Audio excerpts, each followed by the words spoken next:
In this video, we're going to talk about making basic graphs in Sage and also how to solve equations in Sage.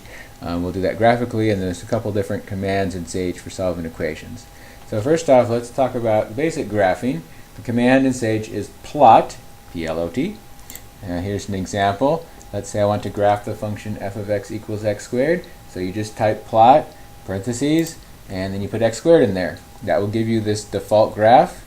Notice by default the graph goes from x equals -1 to x equals +1. Sage will automatically adjust the y-axis to fit the curve to this picture. It's also possible to define the function first and then plot using the function's name. So for example, if I define this function to be f of x equals x squared, I can just say plot f and I'll get the same picture.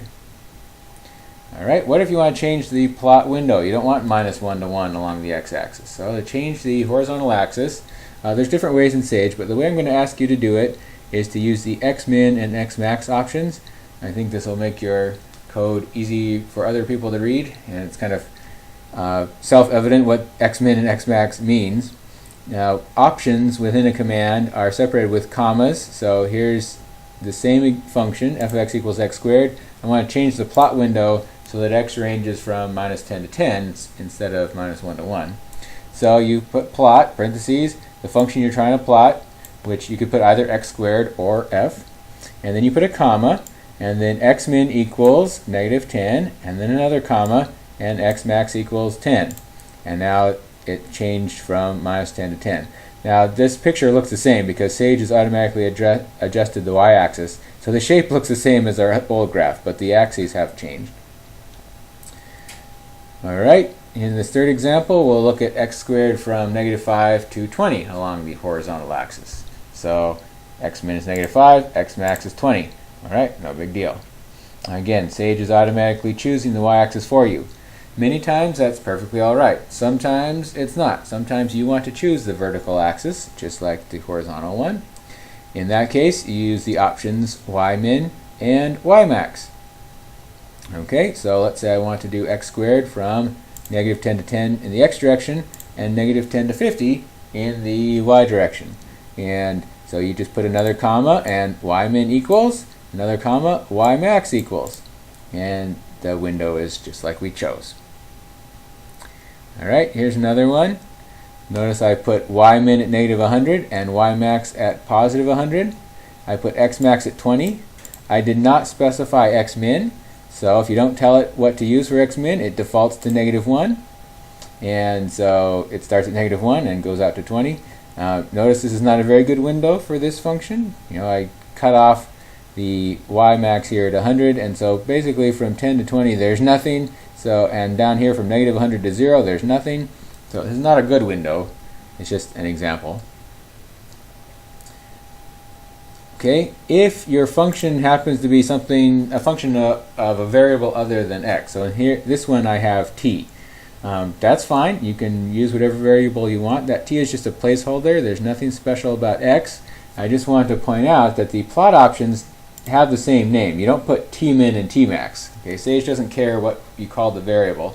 Xmin and xmax always refer to the horizontal axis, and ymin and ymax always refer to the vertical axis. Doesn't matter what letters you use for your placeholders in your function definitions. Okay? What if you want to graph more than one function on the same set of axes? Well, that's easy to do in Sage. You just create two different plots and you add them together just using the plus symbol. So here we have f of x equals x squared, and g of x is x minus 2, quantity squared, minus 3. Notice this is just a shift translation, 2 units to the right and 3 units down of the f function. So you can either plot these formulas, or you can, if you define the functions, you can plot them by name. So I define the function f, I define the function g, here's the plot of f, here's the plot of g, and I just add them together. And when you do that, they both end up on the same set of axes. Notice the default from -1 to 1, it's adjusted the y-axis for us. Let's change the window here to -5 to 5. So I put the xmin here and the xmax, and notice what happens. X min and x max from -5 to 5, it worked for the plot of f, but g, this is g here, the little one, that still goes from -1 to 1. That's because I didn't tell g to change. So this x min and x max only applies to the plot that it's in, doesn't apply to any other plots you might have. Okay, so if I want to change the x min and x max for g as well, I need to put that in there as well. Now you don't have to retype it, you can copy and paste once you've typed it once, but you do need to have it in both. Now this is not such a big deal with y min and max, because once you've set y min and max for one, then it's going to be there on the other one too. Now I'm not actually sure if you have contradictory y min and y max in your two plots. I'll have to try that out later. Okay, what if you want to change the color? Like in this example, we got two plots. Which one is f, which one is g? Right now they're both blue. Which is which? Well, we know this is f that has a vertex at the origin, and this one is g that has vertex at 2, -3. But in general, maybe it's kind of hard to tell. So there's a plot option called color, and so I'm going to change the color of g to red. To do that, you put another comma, and then the option is called color, and you say color equals red. Notice these quotation marks around red, those are not optional. Color equals quote red, because red is a string, not a number, so you need to mark that with those little quote marks here. Okay, so color equals quote red. Here's another example. Sage knows quite a few colors by name, so here's salmon and fuchsia, and you can see what those look like. Try some yourself. Okay, just change this, and you know, there's forest green, and there might even be dark forest green and light forest green, all one word, I think. So I haven't explored every possible color, and I don't know if there's a list somewhere of all the possible colors. Maybe there is, but pretty much whatever color you think of, probably will work out. Alright, I'm going to add a graph of h of x to get 3 functions. So here's h, so I have my plot of f from -5 to 5, color salmon. Here's my plot of g from -5 to 5, color fuchsia. Here's the plot of h from -5 to 5, and the color is teal. Now I'm going to go ahead and add a y min and max to this plot of h, because if you don't do that, because h is a cube, it will grow a lot faster than these two quadratics. And, whoops, I didn't want to do that. So it will tend to dominate the picture. So I have forced it to cut off this h function at 50 and -50, so we can still see the f and g clearly. That's why I did that. Okay, changing color is great when you're looking at the screen, but if you want to print this out, you know, in black and white, then maybe changing the color isn't all that great. So there's another option called line style, which can distinguish between the different ones, different functions you might be graphing. The default is called solid. There's also dashed and dotted, and then there's a combination of the two. So in this example, I made g use line style dashed, and just like with color, I need quotation marks around the line style. Okay, this example I have dotted, so line style equals quote dotted, and you get this dotted line. And here's the combo one, you put line style equals quote dash dot, and you get alternating dashes and dots. So there's 4 different styles: solid, dash, dotted, and dash dot. So you can plot 4 different functions with different styles, even using the same color. Okay, so there's some basic graphing stuff. Now in your assignment folder, I've also included some advanced graphing notes, which include some stuff that we don't need right now, but you might want it later if you want to change the thickness of these lines. If you want to label the axes, if you want to put a title at the top, there's various things you can do. You can change where these tick marks are. You can add text to your graph. So anyway, those are in the advanced graphing notes if you're curious, if you want to use Sage graphs for other things in the future. Okay, but that's all we need for basic graphing today. We're going to move on to solving equations. 3 different ways you can do this in Sage. One is just the graphical approach, which you've probably done on your graphing calculator before. And in that one, you just zoom in on the graph until you see what the solution is. Can be kind of tedious, especially since you gotta do lots of zooming. There's also a solve command in Sage. The solve command will give you exact answers if possible, but the solve command is not able to solve every equation. And then the third thing is the find root command. Find root command can solve well, pretty much any equation that I have tried, but it gives you decimal approximations. The other thing about solve command, it can give you more than one solution. So if your equation has 10 solutions, solve command can give you all 10. The find root command only gives you one at a time. So you have to use find root. If there's 10 solutions, you have to use find root 10 times to find all 10 of them. So there's pluses and minuses to these different methods. Let's start with the graphical approach. So solve this equation. Okay, this is a quadratic equation. One way to do this is to graph the left side and the right side of this equation individually on the same window, two different graphs on the same window, and see where those two curves cross. So here I did this plot of f and plot of g. This is the default window. They don't cross at all. So I can tell that, okay, if this pattern continues, it looks like they'll cross it somewhere out there. So let's expand our window, zoomed out a little bit, and aha, now I see, I plot from -10 to 10 on both of them. I see there's a solution. This is 1, 2, not quite 3, so I don't know, what maybe that's 2.8 or something. And here we got -1, not quite -2. So roughly x is 3 and x is -2. So I'm just going to focus on this first one, around x equals 3. I'm going to zoom in at x equals 3. So I did x min 2, x max 4 in both plots. And now I got a better picture. This looks like 2.5, 6, 7, yeah, so like I said, about 2.8 looks like a better picture. Roughly -2 in the y direction, so this is an approximation for our intersection point. By the way, the x value here, 2.8, that would be the solution to our equation, the x coordinate of where the two lines cross. So let's zoom in a little more, around 2.8. So I did 2.75, 2.85. Notice there is no like zoom in button here. There's nothing I can do to change this graph. I just have to manipulate the x min and x max. Now you don't necessarily have to create a whole new one. I'm doing that just so we can see them all in my notes. You can just change them right here. Okay, so I did 2.75 to 2.85, got a little closer, and now I can see, well, it's not exactly 2.8, it looks like 2.79 something. And you can keep doing this over and over and over again. Now there is some limitation with Sage because eventually you'll zoom in so far that all of these axes labels will be the same because it will round them, because it can't display more than a few decimal places on these graphs. So if you go in too far, you'll lose the ability to distinguish between different points on the graph. So there's a limit here in Sage. Plus, that's kind of tedious. So let's try another way you can do graphically, and then we'll move on to the solve command.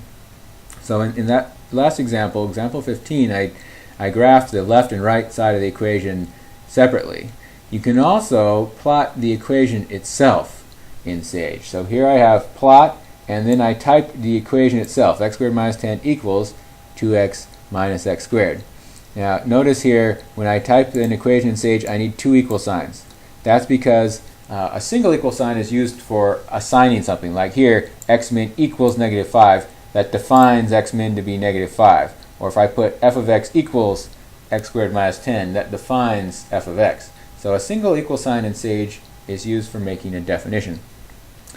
So double equal sign is used for typing an equation. So make sure you put two equal signs here. And what Sage does when you plot an equation is that it subtracts one side from the other. Can't remember which order it goes. I think it probably takes left minus right. Okay, so it takes the difference of the two sides. So basically you just subtract all this from both sides of the equation and you get some quadratic equals 0. So what you're looking for on this graph is not where two pictures cross. Like on this one you have two curves and you want to see where they intersect. On this one you're looking for where the difference is 0. So you're looking for the x-intercepts. And we see this one is like 2.8, this one -1 point whatever it was. Okay, you get the same answers, but instead of seeing where two curves cross, you're seeing where one curve crosses the x-axis. And this actually might be easier because, as you notice up here, the solution to the equation is the x-coordinate of this point. And to find the x-coordinate, we kind of have to trace our finger up here to the x-axis. And when you do that, you kind of wiggle around a little bit, and you can't see it that well. If you're actually plotting on the x-axis, then you can see better where it crosses. So it might even be preferable to graph it with both sides of the equation. I'm not going to zoom in on this one. You can do it if you want. I'm going to go ahead and move on to the solve command. Okay, so the solve command can solve many equations, not all equations. Solve command takes two arguments. Okay, two things are inputted into this solve command. One, the equation to be solved, and second, the variable to solve for. Now, at first, this is going to seem kind of redundant because we have only one variable here, x. But it is possible to use the solve command with equations that have more than one variable. In that case, you need to specify.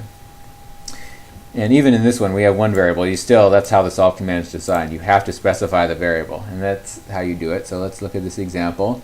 Solve, parentheses, type the equation to be solved.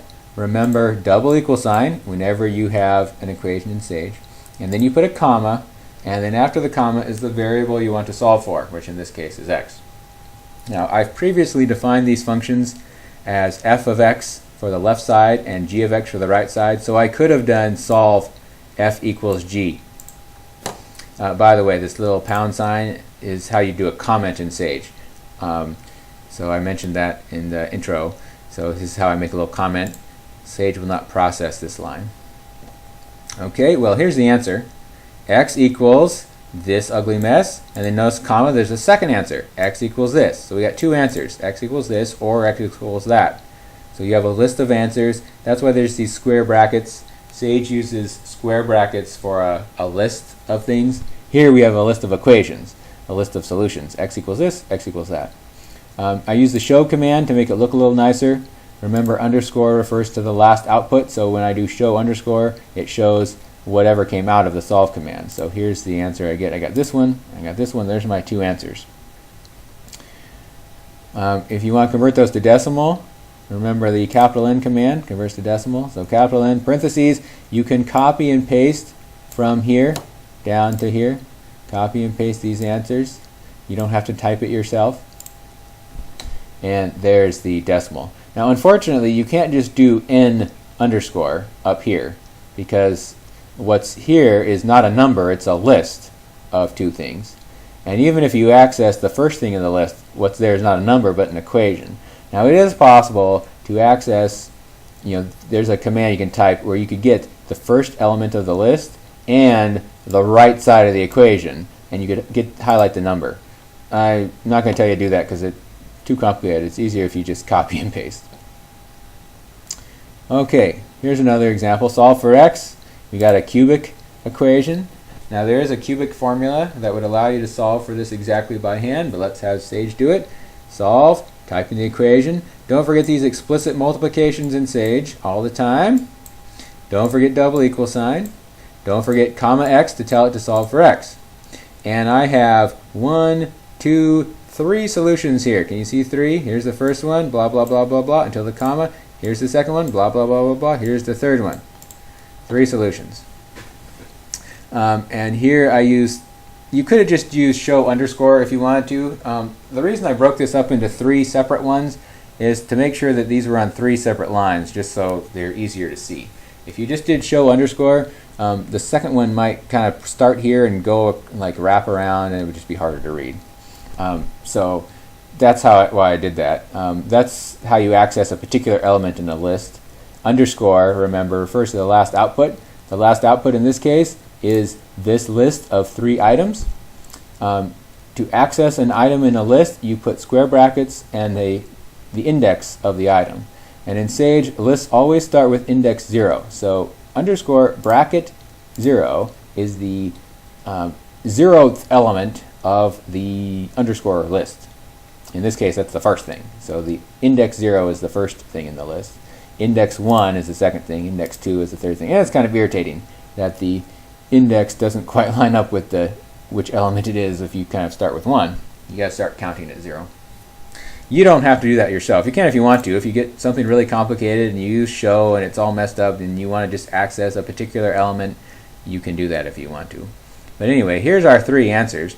Notice about 2 of these that we have this little I here. Little I. That little I is the square root of -1, the imaginary unit. So if you're dealing with imaginary numbers or complex numbers, you might want those. In Calculus 1, we're dealing primarily with real numbers. So this 3rd one is the only real solution. If I was going to graph this, I would only see one place where these 2 curves cross, and this would be the x value. Notice that in the non-shown version, the ugly computer speak, it's not lowercase I, it's for whatever reason it's capital I. I'm not sure exactly why. Capital I is the square root of -1.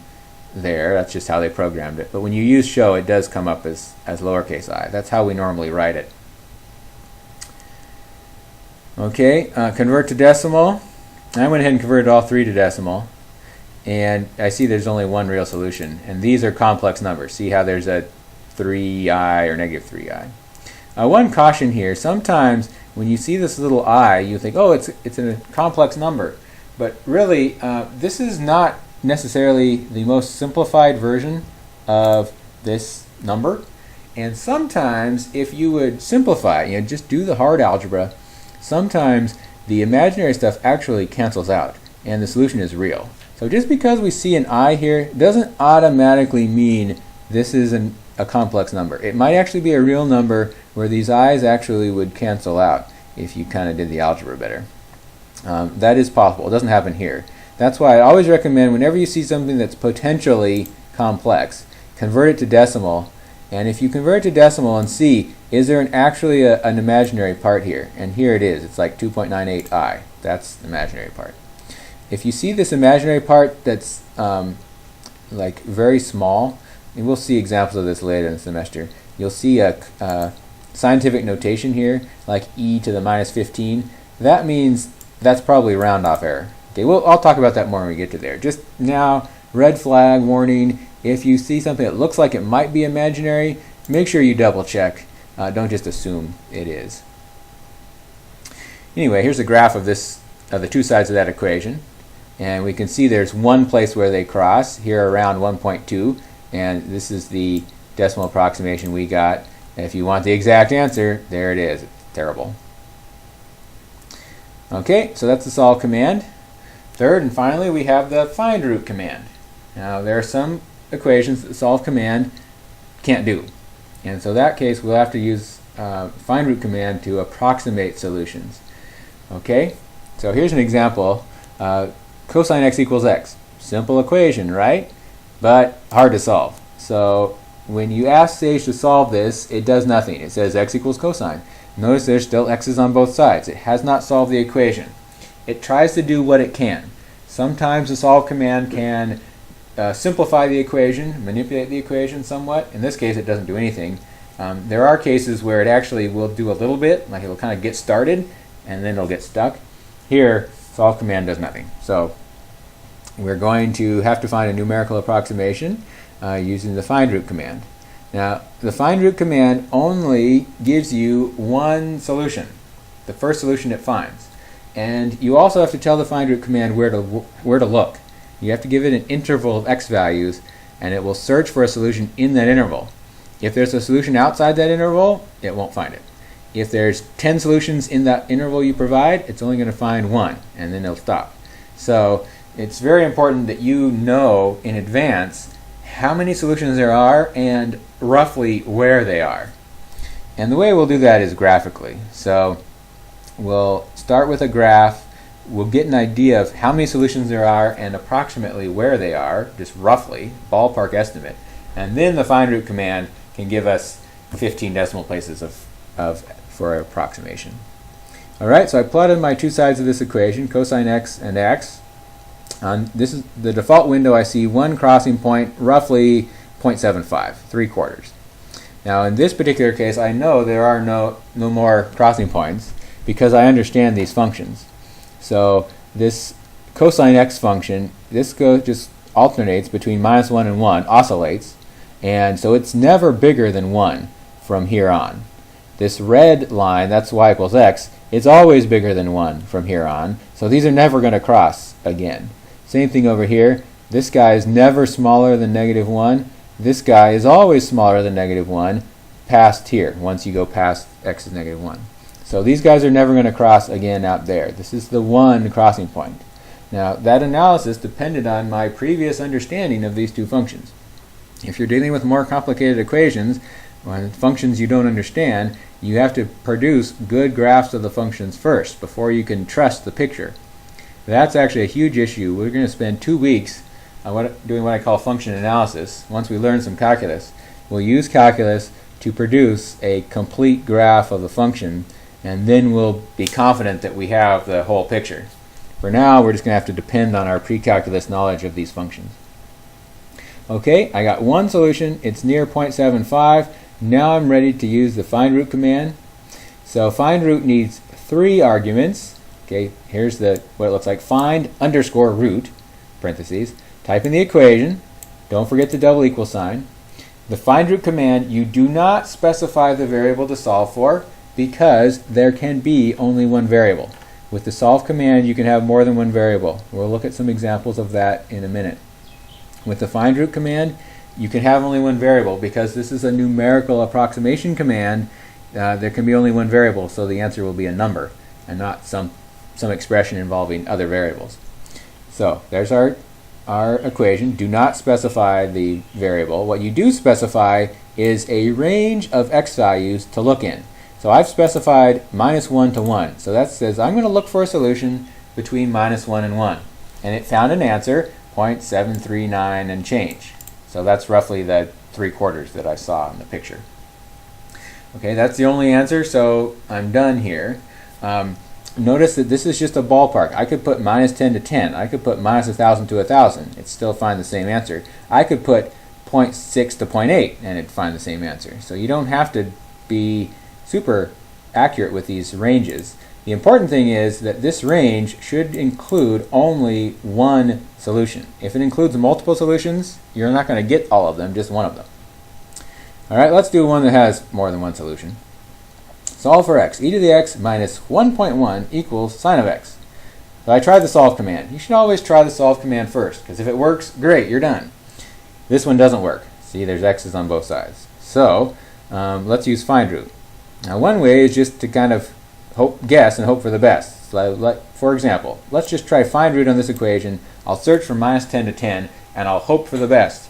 And look, I got lucky. I found an answer. Now what I don't know is, are there any more solutions? There could be a solution bigger than 10.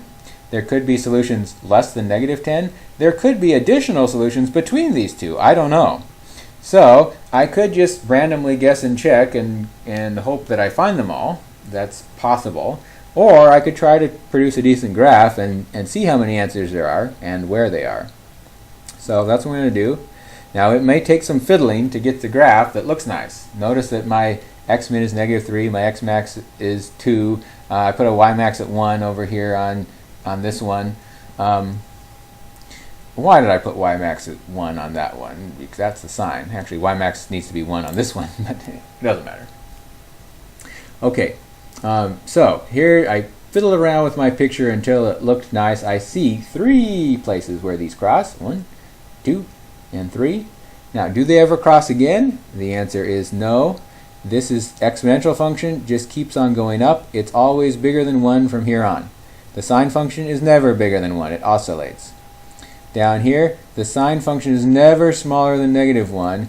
Here, this e to the x minus 1.1, that is approaching a horizontal asymptote at -1.1. How do I know that? Well, I know that because e to the x has a horizontal asymptote at the x-axis, and this is just e to the x shifted down 1.1. Remember your function transformations from precalculus. So this is approaching -1.1 as a horizontal asymptote. This thing never gets smaller than -1, so this gets below -1 and doesn't come back up. Just approaches that horizontal asymptote from above. Okay, it doesn't change direction because e to the x doesn't. Okay, so there are no more crossing points. This is all of them. And again, that depends on my previous understanding of these functions. Okay, so there's one solution here around -2, there's one around -1/2, and there's one here around +1/2. Okay, now that I know where to look, I'm going to use find root, and I'm going to specify those intervals. So this is an interval which will capture the one around -2. This will capture the one around -1/2. This will capture the one around +1/2. And I can see it's -1.89, -0.55, -0.396. Those are my three solutions. Notice that these three intervals I chose, from -3 to -1, -1 to 0, and 0 to 1, they don't overlap, except on the endpoints. And I know the solutions aren't on the endpoints, because I can see that from the graph. Okay, so I don't have to worry about there being additional solutions in there. I can see from the graph there's only three. I've broken up my intervals so I get exactly one each time. But this is the advantage of find root. You got to do find root once for every single solution there is. So if there's three solutions, you got to do it 3 times to get your approximations. Okay, we're almost done. Let's talk about solving equations involving multiple variables. The solve command can do that. Find root won't, because the answer has to be a number with find root, but with solve you might be able to solve equations involving multiple variables. Don't forget, if you use variables other than x, you have to declare them. So here's the declaration of y. I'm now going to solve the equation xy plus 2 equals 2x minus 3y. First I'm going to solve it for y. Don't forget these explicit multiplications. Don't forget double equal sign. Comma y solves it for y. And see, the answer is an expression involving x. It's not a number.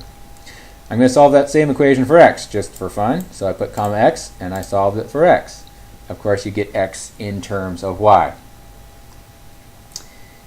If you forget the quadratic formula, you can ask Sage to do it for you. Don't forget to declare your variables a, b, and c. Remember, the quadratic formula is the general solution to this quadratic equation, ax squared plus bx plus c equals 0. When you're solving an equation equals to 0, you can actually leave that off. If you just put an expression like this, ax squared plus bx plus c, in the solve command, it will automatically fill in equals 0. You could type it too. You get the same answer, of course. But if you want to be lazy, you can leave off equals 0. Now, if it's equal to anything else, of course, you can't leave it off. Okay, equals 0 is the default if you don't specify. All right, solving this one for x. You could also solve for a, b, or c if you want to, but that's not the point. Quadratic formula solves for x. And so here's the two answers that you get from Sage. Okay, last thing. Solve command can also solve inequalities. We're not going to do a whole lot of solving inequalities in the lab, though you might use it some other time. You know, if you're trying to find the domain of a function, you might need to solve an inequality. So the solve command, you can type an inequality. A greater than or less than, you just use the symbol from your keyboard. So here's the greater than symbol. Solve that for x. Notice I get two answers. X is less than negative square root of 11, or x is greater than positive square root of 11. In interval notation, you get this answer here. And here's the graph. I graphed the two sides of the inequality. We're looking for where the blue is above the red line. And I can see there's two places, one on the left and one on the right. The boundary here is square root of 11. Okay? If you have a less than or equal or greater than or equal, you use the keyboard to type the less than or greater than, and then you just put an equal sign after it. So here's less than or equal. And greater than or equal would be similar. You just put greater than and then an equal sign after it. Okay? Now at first glance, it might look like there are 3 solutions here, but there's not. There's really only 2. The first one is this. Notice that how it has brackets around it. X is less than or equal to negative 2. This is the second solution. Notice how it has brackets around it. That is one solution where these two are connected. See, this is x is greater than or equal to this, and x is less than or equal to that. It's really this interval. Okay, so the first one, x less than or equal to negative 2, that's this guy. The second one, you can combine those two statements to give you this one interval. Now, I don't particularly like how Sage displays this because this comma right here is an and. X is greater than this and x is less than that, which gives you this single interval. This comma right here is an or. X is less than this, or x is in this interval. So depends on whether this comma is between bracketed things, in which case it's an or. If you have a comma without the brackets, it's an and. That's frustrating, but anyway, that's what it is. Notice up here how we have one solution in brackets, and then a comma, second solution in brackets. So here's a comma between brackets, that's an or. Now, rather than trying to memorize that fact, you might just look at the graph and try to interpret what you see here.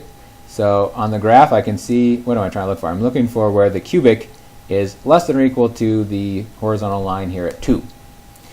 So where's the blue below the red? And I see two places. One is here, x less than -2. The other one is between these two. Between two boundaries. What's the boundaries? These two things.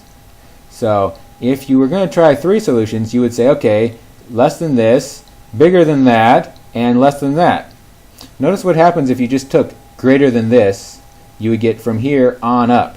And then if you took from here down, you would end up covering everything, which is not what you want. That's obviously not the case. So if you took this as 3 separate answers, like I did here, okay, this one or this one or this one, you end up getting the entire real number line, which is not the case. So you might, if you thought about it, you could catch your mistake. But better, perhaps, if you just kind of check your answer with the graph. Okay, so there's graphing and solving equations.